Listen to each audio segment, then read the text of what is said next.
The call came on a Monday in February, 9:03 in the morning.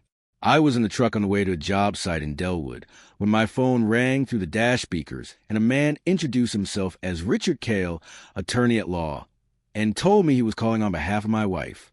I pulled into the parking lot of the Sunoco station on Merchant Road and sat with the engine running. Richard Cale had the practiced voice of a man who made these calls several times a week. Measured, professional, not unkind, exactly, but not warm either. The voice of someone who had learned a long time ago to stay on the right side of neutral. He said that Diane had retained him to begin proceedings and that she was seeking.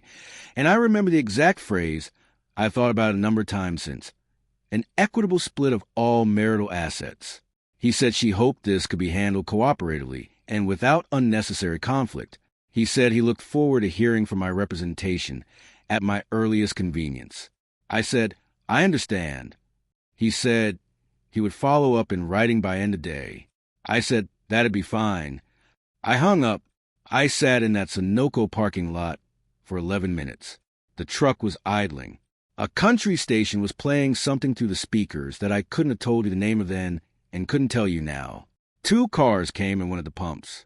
A woman walked out of the station carrying a paper bag and a large fountain drink and got into a minivan and drove away without looking at me once. I thought about the call. I thought about the phrase equitable split of all marital assets and the tone in which it had been delivered and what it meant that Diane had retained a man like Richard Cale rather than having a conversation at the kitchen table. Then I put the truck in reverse and drove to the job site because there were 2 guys waiting on me and the lumber had been delivered at 7:30 and the work was not going to do itself. Welcome to Quiet House Stories.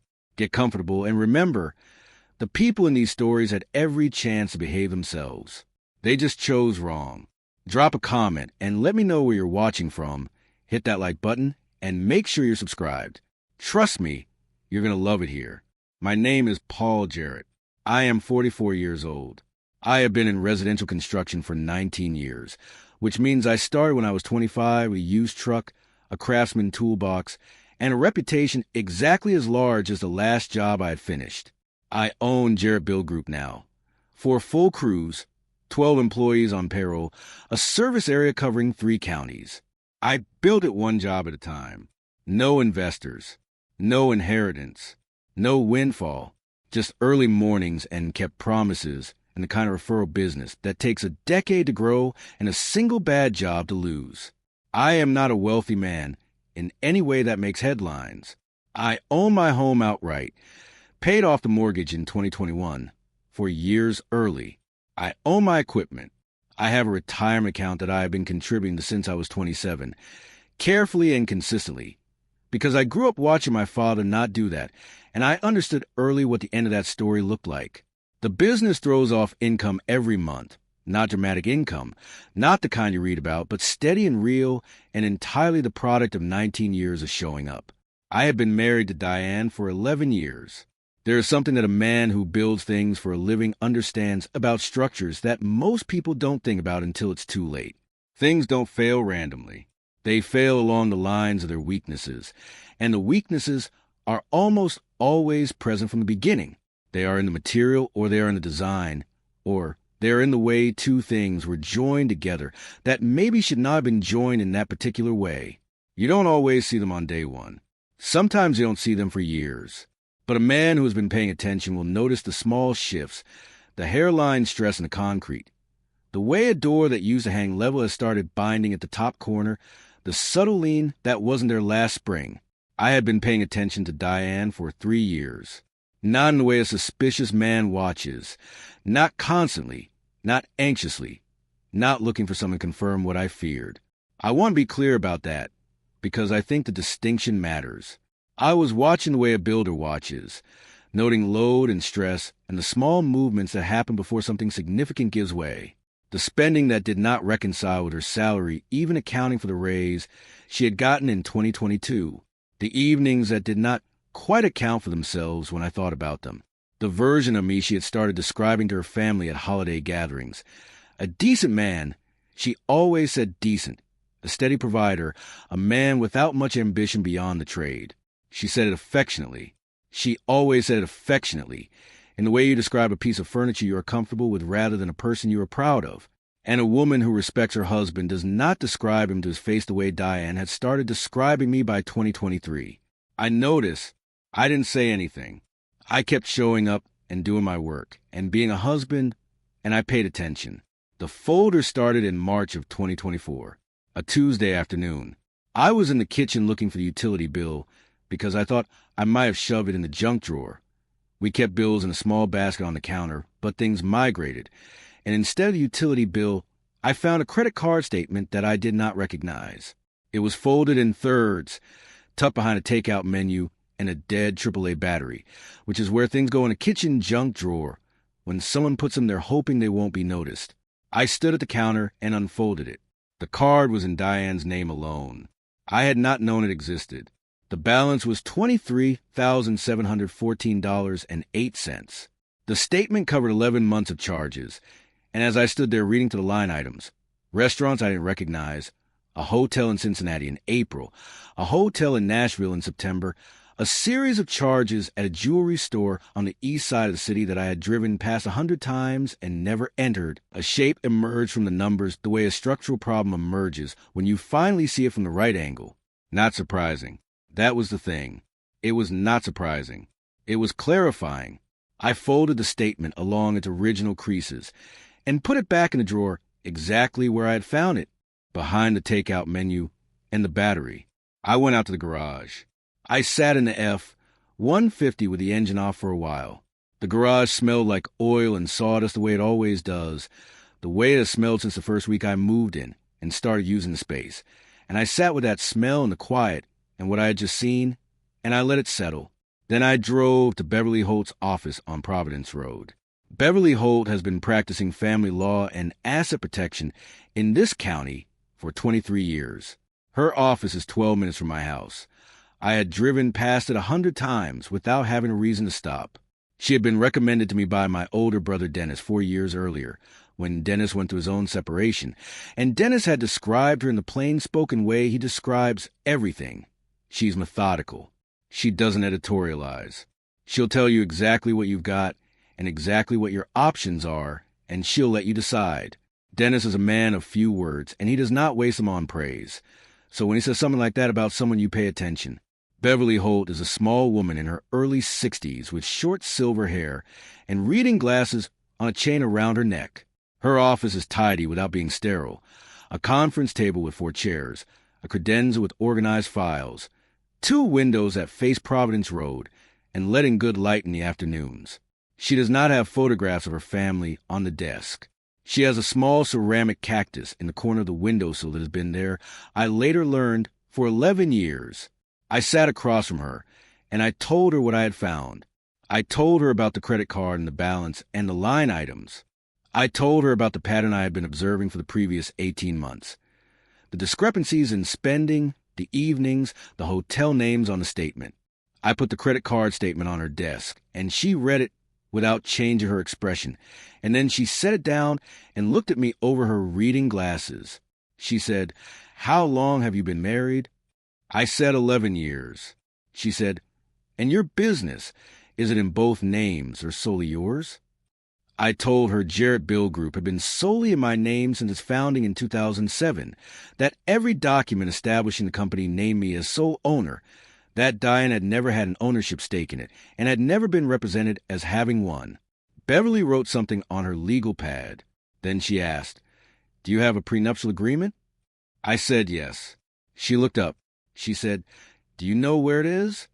I said it was in a fireproof box in my home office, in a folder marked with the date of our wedding, and that I had a second copy at my accountant's office because I had always believed in keeping 2 copies of anything that mattered.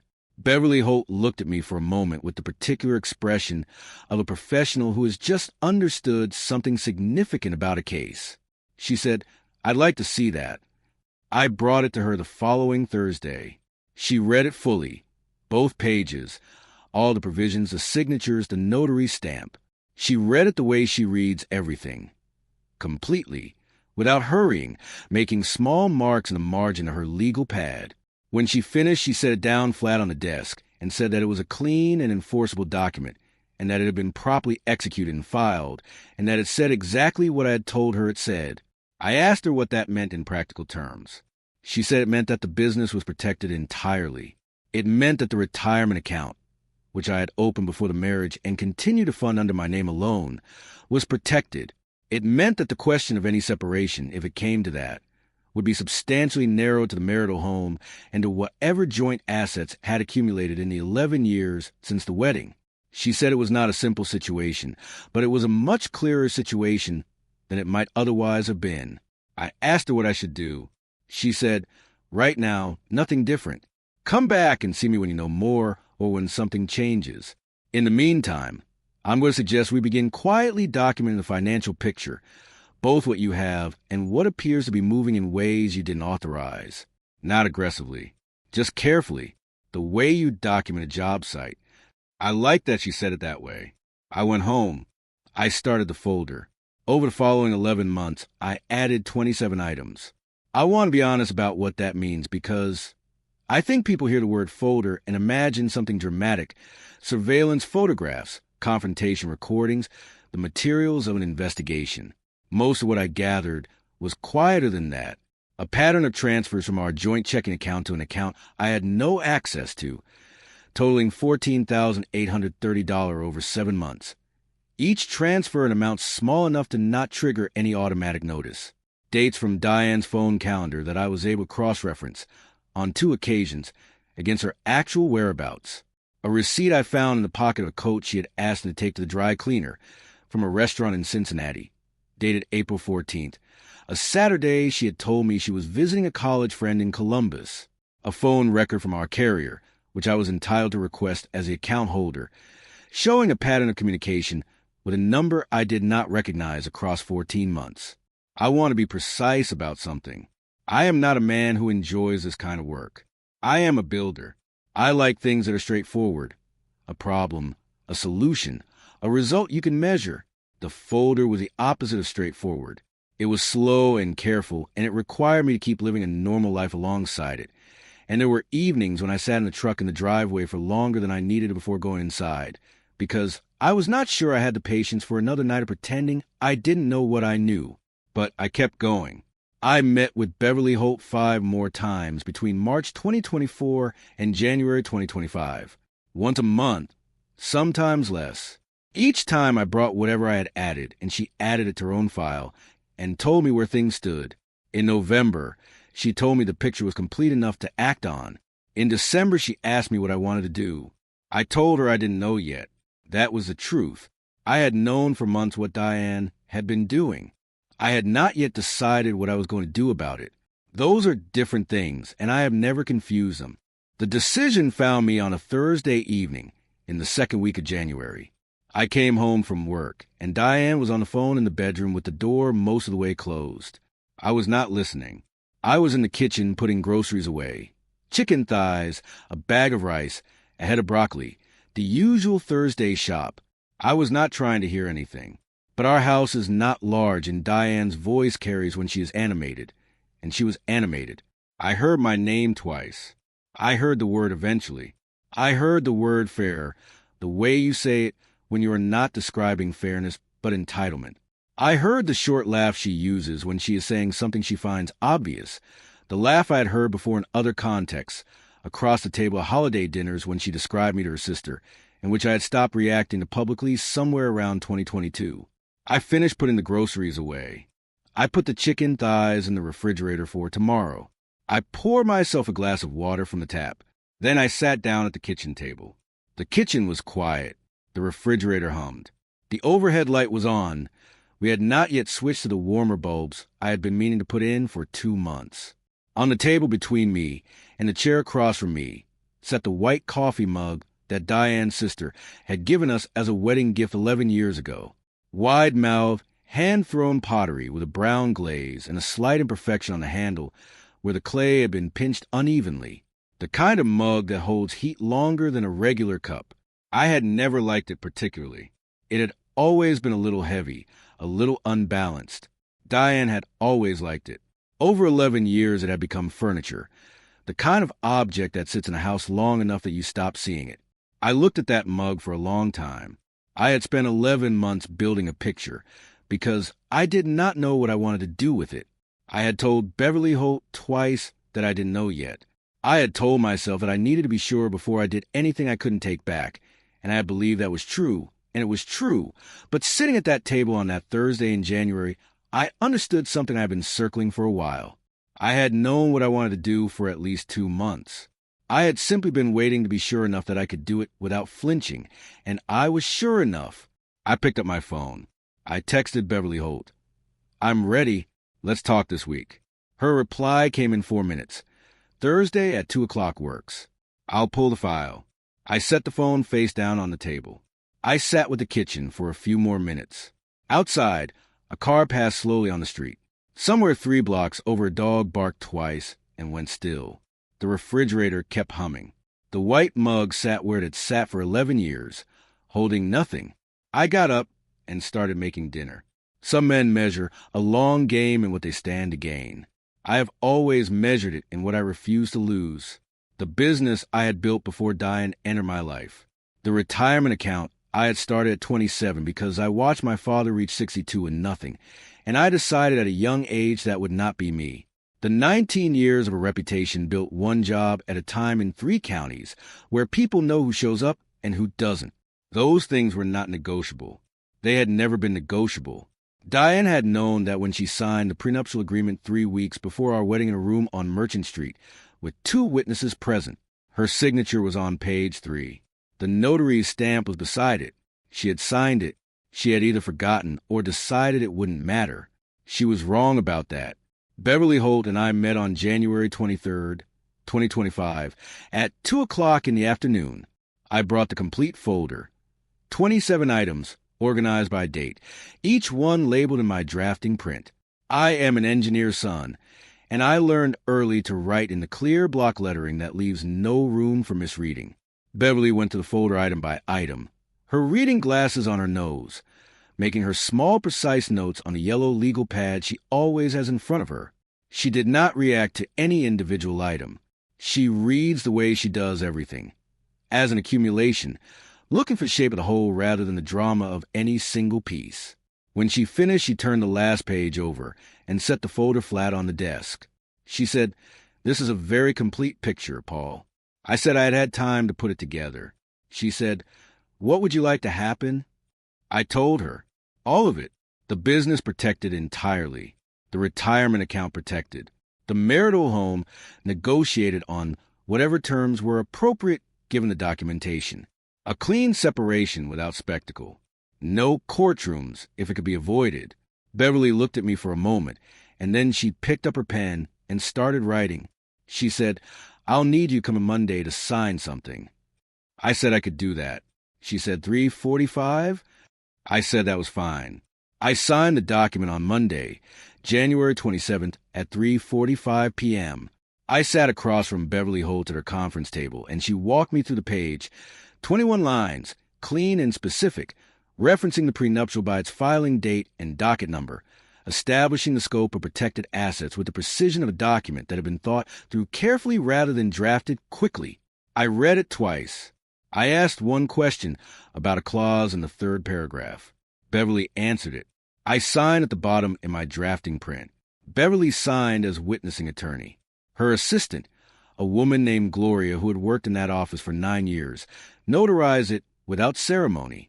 Beverly looked at the sign page. She said, "Tuesday morning I'll have it at his office by 10. I thanked her. She said, "You did the patient part. I'm just doing the paperwork." I drove home. I ate dinner. I slept without difficulty, which surprised me a little. I had expected some version of restlessness, the way you sometimes can't sleep the night before a significant job begins. But I was calm. The decision was made. The document was signed. The thing I had been preparing for 11 months was now in motion, and there was nothing left to do but wait for Tuesday. The courier delivered Beverly Holt's single page to Richard Cale's office at 10:14 a.m. on Tuesday, February 11th, 2025. I know the exact time because Beverly's assistant sent me a text confirmation the moment the delivery was logged. Delivered 10:14 a.m. Signed for by a receptionist. I was on a job site in Dellwood. Deck framing on a split-level edition. The kind of job I have done 200 times. The kind that has a rhythm to it once the ledger boards are set and the joists start going in. It was cold that morning, just above freezing. The particular February cold in this part of the state where the air is dry and sharp and the lumber smells clean, and the ground underfoot is hard enough to work on without sinking. I had my wool-lined work gloves on and a thermos of coffee on the tailgate of the F-150 and one of my crew leads. A man named Marcus, no, not Marcus, a man named Gary, who has worked with me for 6 years and is the best framer I have ever employed, was asking me a question about the beam span at the far end of the deck, and I was answering it, and the morning was exactly what was every other Tuesday morning on a job site in February. I was not thinking about Richard Cale. I was thinking about the beam span. At 11:01 a.m., Beverly Holt called. 47 minutes after delivery, I stepped away from the framing. I walked to the truck and stood at the tailgate with the thermos and answered. Beverly said, "Richard Cale just called." I said, "And?" She paused. Her particular pause, the one she uses when she is selecting words with the same care she gives to documents. She said, "He said his client was not aware of the prenuptial agreement." I want you to take a moment with that sentence, because I've turned it over many times since that Tuesday morning on the Dellwood job site, and it still has the same specific weight every time. She was not aware of the prenuptial agreement. We had signed it on September 4th, 2013, in the office of a man named Howard Reeves, a general practice attorney on Merchant Street, who had been recommended to us by Diane's own mother. Diane had read it. I know she had read it because she had asked me a question about the second paragraph, a question about what separately held assets meant in the context of a business I owned, and I had answered it, and she had nodded and said she understood, and then she had signed on page 3 with a pen she brought out of her own purse. Her signature was on that page, her name, in her handwriting, above the notary's stamp and the date. She had not been unaware. She had been counting on me not having kept my copy. Beverly said, "His client's position is changing. He'd like to schedule a conversation for Thursday." I said, "Okay." She said, "You don't need to be there." I said, "I know." She said, "I'll call you after." I put my phone in my jacket pocket. I stood at the tailgate of the F-150 for a moment. The job site was going steadily behind me. The sound of nail guns, the clean crack of lumber, Gary calling something out to one of the younger guys about the joist spacing. Good sound. The sound of a thing being built correctly. I thought about 11 years. Not the bad years. The pattern of transfers, the receipts in coat pockets, the hotel names on the credit card statement. The early years. The first apartment Diane and I had shared on Crestwood Avenue, the one with the radiator that knocked all winter, and the neighbor downstairs who played guitar on Sunday mornings. The way she had laughed in those years, a different laugh than the one I had been listening to at holiday dinners. The way she had shown up in those years, the way people show up when they're still becoming who they are and have not yet decided that becoming is over. I had built the business in those years. I had been at job sites at 6 a.m. and home at 7 p.m., and on weekends I had done the books and returned calls and figured out how to grow something that had no roadmap. And Diane had been there. In those years, in the way that a person is there when the thing is still small enough to believe in. She had brought coffee to the job site once, on a Saturday in October 2009, in a thermos from home, and I have thought about that Saturday more than I would expect to, in the years since. It was a small thing. She did not do it again after that, but she did it that once. I am telling you this because I am not a man who needs to strip the good years out of a marriage to make what came after feel justified. What came after was what it was. The folder was what it was. The document Beverly Holt sent on a Tuesday morning was what it was. And the early years were what they were, and they deserved their own accounting, separate and honest. I poured the last of the coffee from the thermos and drank it cold, and then I went back to the deck framing.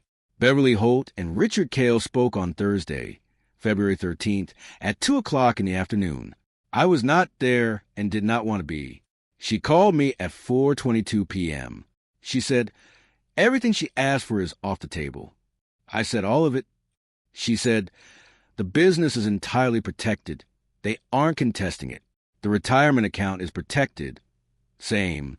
The marital home is a conversation now, and it is a manageable conversation given the documentation. There's also the matter of the joint account transfers. Your folder is very useful there. They know we have it, and it changes the calculus significantly. I asked her what the timeline looked like. She said 3 to 4 months for a full agreement, assuming no surprises. She said Richard Cale had been professional, and that she expected his client to be realistic once the picture was fully understood. I thanked her. She said, "Paul, you were very patient. That made this possible." I thought about the 11 months and the 27 items and the Thursday evenings in Beverly Holt's office going to the folder item by item. I thought about the kitchen table in January and the white mug and the empty chair. I said, I had a good reason to be. I drove home that evening on the same road I had driven 1,100 times in 11 years. The city was gray and specific the way it is in February. Bare trees against the streetlights, the yellow rectangles of other people's kitchen windows visible from the road as I pass, the kind of light that looks warm from the outside. I parked in the driveway, sat for a moment. The porch light was on. Diane's car was in the garage. I went inside. I made a cup of coffee. I opened the cabinet where we kept the mugs, and I looked at the white mug with the brown glaze and the imperfect handle, and I set it in the sink. I used a plain blue mug that I had bought for $4 at a gas station off Route 9 2 years ago, and had always preferred. Light, balanced, no history. I drank the coffee standing at the counter. I did not feel like a man who had won something. I want to be precise about that, because I think it matters. I felt like a man who had finished a thing that should never have needed doing. The way you feel after a remediation job. The kind where someone built something wrong years ago, and you spend 3 weeks making it right. And when it's done, you're glad it's right. But you're not glad about the 3 weeks. There's a category of completed work that doesn't feel like an accomplishment. It feels like a restoration. Like you have returned something to what it should have been. That is what Monday evening in February felt like. Diane called 9 days later. February 22nd. A Saturday morning at 8:47 a.m. I was in the garage doing the week's tool inventory, a thing I do every Saturday, because it is faster to know what you have than to discover what you don't. The phone rang. I looked at the screen. I let it go through once, and then I answered. She was quiet for a moment. I could hear a window open wherever she was, the sound of a Saturday morning street, distant traffic, something bird-like in the background. She said, "You could just talk to me." I thought about that. I thought about every conversation we had not had over 3 years of observation and 11 months of careful documentation. I thought about the specific choice she had made. Not to come to me, not to have a conversation at the kitchen table, but to retain Richard Cale and instruct him to call me on a Monday morning with a request for an equitable split of all marital assets. I said, "I know." She waited. She was expecting more. I could feel the waiting to the phone, the way you can feel a pause in a room. There wasn't more. I said, "Beverly Holt will be in touch about the next steps." I heard a sound on her end that might have been a breath, and might have been the beginning of something else. Then she said, "Okay." I said, "Take care of yourself, Diane." And I hung up. She called 3 more times over the following week. I let all 3 go to voicemail. I was not being cruel. I want to be clear about that. I was not punishing her with silence or making a point. I simply did not have anything else to say. Beverly Holt was handling the next steps, exactly as she should have been, and everything that needed to pass between Diane and me had already passed. Most of it, on her end, through Richard Cale, and on my end, through a single couriered page on a Tuesday morning. The paperwork ran 4 months. Beverly had been right about the timeline. There were no courtrooms. There were no arguments in the driveway, no scenes at the house, nothing that required raised voices or dramatic gestures of any kind. There were scheduled meetings between attorneys, signed documents, a final agreement that tracked almost exactly what the prenuptial had said for 11 years. Diane kept the furniture she had purchased and the car she had owned outright and her personal accounts. I kept Jarrett Bill Group and the retirement account and the house. She moved to her sister's apartment in late March and had her own place by April 15th. I know the date because Beverly's office processed the last of the paperwork that week. By May, I had put the warm tone bulbs in the kitchen overhead light. It had been on my to-do list for 2 months. By June, I was sitting on the back porch on a Thursday evening with the plain blue mug and a cup of coffee that had gone slightly cool, the way coffee does when you're not paying close attention to it. And the neighborhood was settling into particular Thursday quiet that I had always liked. The week winding down, the weekend not yet arrived, the specific in-between of a Thursday in early summer. The rose bushes along the back fence were in bloom. I had planted them the second spring after I bought the house, 9 years ago, and they had bloomed every June since without requiring very much from me. They are that kind of plant. They just need the right conditions, and then they handle themselves. Here is what I will tell you about the cost of it, because I think it deserves an honest accounting. I do not regret the folder. I do not regret Beverly Holt or the document or the 47-minute phone call. Those things were necessary, and they were right, and I would do them again without hesitation. What I carry, and a man does carry something, even when he was right, especially when he was right, is the memory of the first years. The apartment on Crestwood Avenue with the knocking radiator, the Saturday in October 2009, and the thermos of coffee on the job site. The version of Diane that existed before the way of the marriage started shifting in directions that neither of us could fully name, and that I watched for 3 years the way a builder watches a structure he is beginning to understand. Those years were real. They are not canceled by what came after. They sit in their own separate column, and they are what they are, and I do not need to revise them to make peace with the rest of it. I am not a dramatic man. I don't deliver speeches or slam doors or require a moment in which I am recognized as the one who was right all along. What I needed was one page, prepared carefully and filed correctly 11 years before anyone needed it, and a folder of 27 items assembled over 11 months by a man with nowhere in particular to be except patient. There had always been something in writing. She had been counting on me to have misplaced it or forgotten it or decided it wasn't worth the trouble. She had signed her name on page 3 and then built 11 years of life on the assumption that the page didn't exist anymore. It existed. It had always existed. And the Tuesday morning it arrived at Richard Cale's office. It said exactly what it had always said. If you enjoyed this story, join our community by hitting that like button and subscribing for more real, raw, and family-centered stories. And as always, thank you for being a part of Quiet House Stories. I will see you on the next one.